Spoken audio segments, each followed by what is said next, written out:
جی doctor جمیل احمد خان صاحب، یہ تو طے ہے مفادات کی جنگ ہے، سب کے اپنے فائدے ہیں، وہ اپوزیشن ہے، وہ گورنمنٹ ہے، وہ جتنے بھی سیاستدان ہیں اور جو یہاں حکمرانی کر کے چلے گئے، جو حکمران ہیں، سب کی اپنے اپنے مفادات کی جنگ ہے، قیادت کا فقدان ہے۔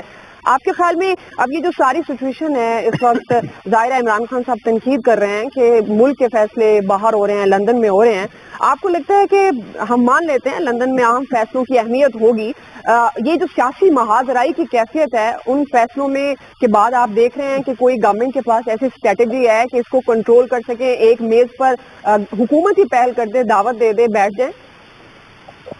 بظاہر تو نظر نہیں آ رہا، بظاہر تو تناؤ کا ماحول نظر آ رہا ہے، بظاہر تو یہی نظر آ رہا ہے کہ اسلام آباد میں 17,000 فورس تیار بیٹھی ہوئی ہے، جو اس وقت پیش قدمی ہو رہی ہے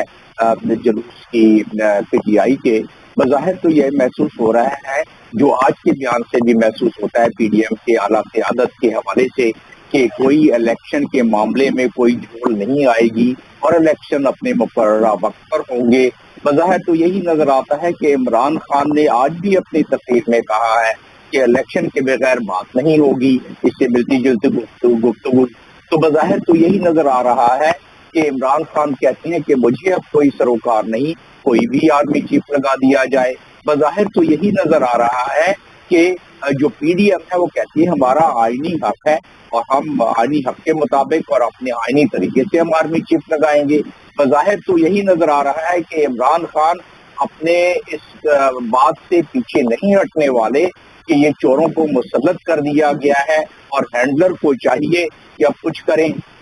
یہ تمام نکات اور حقائق رکھنے کا مقصد یہی تھا کہ آپ نے بھی کہا کہ تاریخ جو ہے ہمیں معاف نہیں کرے گی، اور عمران خان بھی یہی کہتے ہیں، ہم بھی یہی سمجھتے ہیں۔ کس کی خواہش نہیں ہے، کس کی تمنا نہیں ہے، کس کی دعا نہیں ہے کہ یہ سر جوڑ کر بیٹھیں سیاستدان اور اس کا حل نکالیں، لیکن نہیں نکل رہا ہے۔ صورتحال گوں کی صورتحال اختیار کرتی جا رہی ہے، اور ایسی صورت میں جہاں پاکستان میں کئی دہائیوں سے ہماری اسٹیبلشمنٹ کا ایک رول ڈائریکٹ یا انڈائریکٹ رہا ہے، تو کیا ہم اس طرف بڑھ رہے ہیں کہ اس رول کو ہم کھینچ کے دوبارہ اپنی طرف لے کے آئیں؟ کیونکہ یہ تو اپنی طرف سے کوئی سیاسی پارٹی، کوئی سیاستدان اس وقت یہ بات نہیں کر رہا ہے، اور پاکستان کو اس دہانے پہ کھڑا کر دیا ہے جہاں ریاست اور سیاست آمنے سامنے کھڑی ہے۔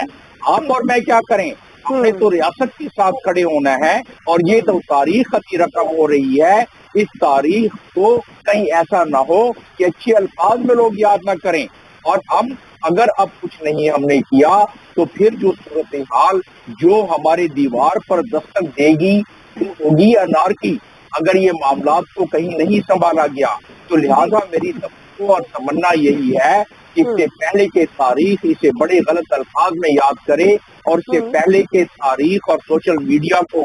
دبا کے اور اتھارٹیرین معاملات سامنے آ جائیں، اس سے پہلے کہ شاعر کو یہ کہنا پڑے کہ تلقین عین بعد وہ فرما رہے ہیں آج، راہ طلب میں خود جو کبھی بہت برنا تھے، اور تاریخ وہ نہیں ہے جو لفظوں میں قید ہو، تاریخ لکھی جاتی ہے نصرت میں۔ ڈاکٹر جمیل احمد خان صاحب، میں آپ سے آغاز کروں گی۔ ظاہر ہے جب ہم پہلے سوال پر بات کر رہے تھے کہ ساری سیاسی محاذرائی، سیاسی استحکام کے لیے کوئی گورنمنٹ کے پاس اسٹریٹجی ہے، مفادات کی جنگ ہے، یہ تو ظاہرہ نظر آتا ہے۔ اب اس ساری اقتدار کی جنگ میں جو عوامی نقصان ہو رہا ہے، جس طرح میں نے ذکر کیا، سیلاب متاثرین کی امداد، مہنگائی آؤٹ آف کنٹرول ہے کہ لوگوں کے لیے ظاہرہ جو ان کی زندگی کے شب و روز گزارنا مشکل ہو گیا ہے۔ اب اس سارے سینیریو میں ان کا پھر وہی بات کہ انہی کے ووٹ سے پارلیمنٹ میں بیٹھتے ہیں جہاں پر قانون سازی کرنی ہوتی ہے عوام کے مفادات کے لیے، وہ تو دور کی بات، عام آدمی کی زندگی گزارنا اجیرن ہو گیا عام آدمی کو۔ تو آپ کے خیال میں اب یہ ساری سچویشن میں اس کا ذمہ دار کون ہے؟ کیا عمران خان صاحب ہیں، یا وہ PDM ہے جو حکومت میں ہے اس وقت، پرائم منسٹر صاحب؟ کون ہے جو عوامی نقصان کا مداوع کرے گا؟ دیکھیں، اس میں ظاہر ہے ہمارے رہبر ہیں، اور ہمارے رہبر جو ہیں وہ اس وقت اس چیز کا ادراک نہیں رکھ رہے ہیں جس کا کہ آپ نے اپنے ابھی انٹرو میں بات کی ہے۔ ہمارے رہبروں کو یہ پتہ ہونا چاہیے کہ یہ اس ملک میں اعداد و شمار کے مطابق 5 کروڑ سے زیادہ افراد ایسے ہیں جن کی آمدن صرف اور صرف 3,000 روپے مہینہ ہے، 100 روپے دن میں جو کماتا ہے وہ تو ظاہر ہے موت کے منہ میں پڑا ہوا ہے، وہ اور کیا کرے گا۔ اور اس مہنگائی جس طرح جس کا آپ نے ذکر کیا، اس میں تو ایک متوسط طبقے کا کے افراد جو ہیں وہ بھی اپنے اس وقت جس مصیبت میں اور جس کساپرسی میں ہیں، تو آپ کی بات کہ ہمارے لیڈران وہ اس وقت کیا کر رہے ہیں، وہ سیاست کھیل رہے ہیں۔ دیکھیں سیاست اس ریاست میں ہو کیا رہا ہے،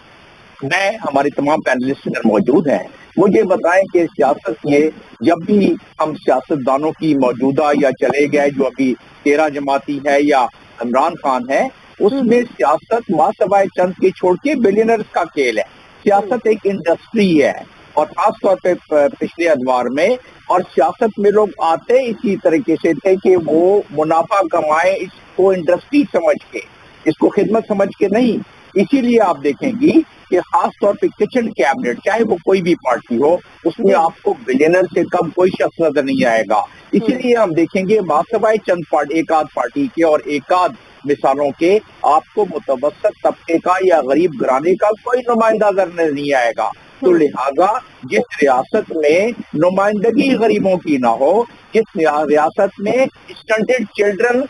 سندھ میں بلوچستان میں 49% لوگ خوراک کے بغیر جسم وجود ذہن نہیں بن پا رہا ہے، جہاں سردیاں آ گئیں اور سیلاب میں لوگ کھلے آسمان تلے پڑے ہیں، ان کے پاس نیوٹریشن اتنے نہیں ہے، کمبل نہیں ہے کہ سردی سے بچ سکیں، نیوٹریشن نہیں ہے کہ وہ سردی کے کا مقابلہ کرنے کے لیے پیٹ میں ان کے خوراک ہو، تو وہاں ہمارے رہبر، ہمارے رہنما،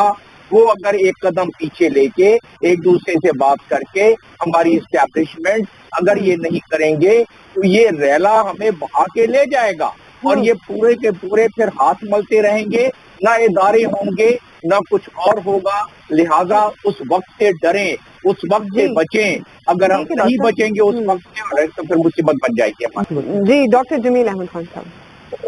جی یہ بہت گھٹن اور کٹھن ماحول میں ایک ٹھنڈی ہوا کا جھونکا انشاءاللہ آنے والا ہے، ہمیں اس کی توقع کرنی چاہیے، کیونکہ ٹیم ہماری بہت فارم میں ہے اس مرتبہ، صرف بارش کی وجہ سے پہلی دفعہ اس ہسٹری میں